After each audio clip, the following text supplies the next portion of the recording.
రామాయణంలో అత్యంత శక్తివంతుడైన యోధులలో ఒకరైన మేఘనాథుడి గురించి పూర్తి వివరాలు ఇప్పుడు మనం తెలుసుకుందాం. మేఘనాథుడు లంకాధిపతి అయిన రావణాసురుడు మరియు మండోదరిల జ్యేష్ఠపుత్రుడు. అతను జన్మించినప్పుడు చేసిన గర్జన మేఘాల ఉరుములా ఉండడంతో అతనికి మేఘనాథుడు అని పేరు పెట్టారు. రావణాసురుడు తన కుమారుడు అజేయుడుగా ఉండాలని, అతను జన్మించే సమయంలో గ్రహాలన్నీ శుభస్థానాల్లో ఉండాలని శాసించాడు.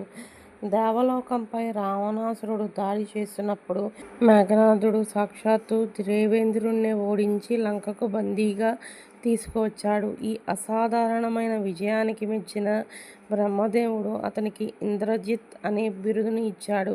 ఇంద్రజిత్ కేవలం బలవంతుడే కాకుండా గొప్ప మాయావి మరియు యుద్ధ తంత్ర నిపుణుడు. ఇతడి వద్ద బ్రహ్మాస్త్రము, వైష్ణవాస్త్రము మరియు పాశుపతాస్త్రము వంటి అత్యంత శక్తివంతమైన దివ్యాస్త్రాలు ఉండేవి. ఆకాశంలో మేఘాల చాటున దాగి ఉండి యుద్ధం చేయడంలో ఇతను నిపుణుడు. శత్రువులకు కనిపించకుండా అదృశ్యమయ్యే శక్తి అతనికి ఉండేది. యుద్ధానికి వెళ్లే ముందు ఇతను తన ఇష్ట దైవమైన అమ్మవారిని పూజిస్తూ ఒక యాగం చేసేవాడు. ఈ యాగం పూర్తయితే అతనికి మరణం ఉండదని వరం ఉంది. యుద్ధంలో రామలక్ష్మణులను నాగపాశంతో బంధించి మూర్ఛపోయేలా చేశాడు. తర్వాత గరుత్మంతుడు వచ్చి వారిని కాపాడాడు.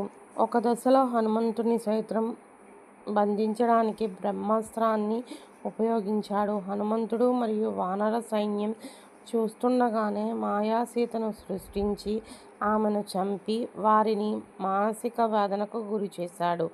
విభీషణుడి ద్వారా ఇంద్రజిత్ రహస్యాలను తెలుసుకున్న లక్ష్మణుడు హనుమంతుడి సాయంతో ఇంద్రజిత్ యాగాన్ని పూర్తి చేయకుండా అడ్డుకుంటాడు. ఆ సమయంలో జరిగిన హోరాహోరీ యుద్ధంలో లక్ష్మణుడు తన బాణాలతో ఇంద్రజిత్ శిరస్సును ఖండించాడు. ఇంద్రజిత్ భార్య పేరు సులోచన. ఆమె ఆదిశేషుడి కుమార్తె. పురాణాల ప్రకారం అతిరథ మహారథుల శ్రేణులను దాటి అతి మహారథి స్థాయి యుద్ధ నైపుణ్యం కలిగిన అతి కొద్ది మందిలో ఇంద్రజిత్ ఒకడు.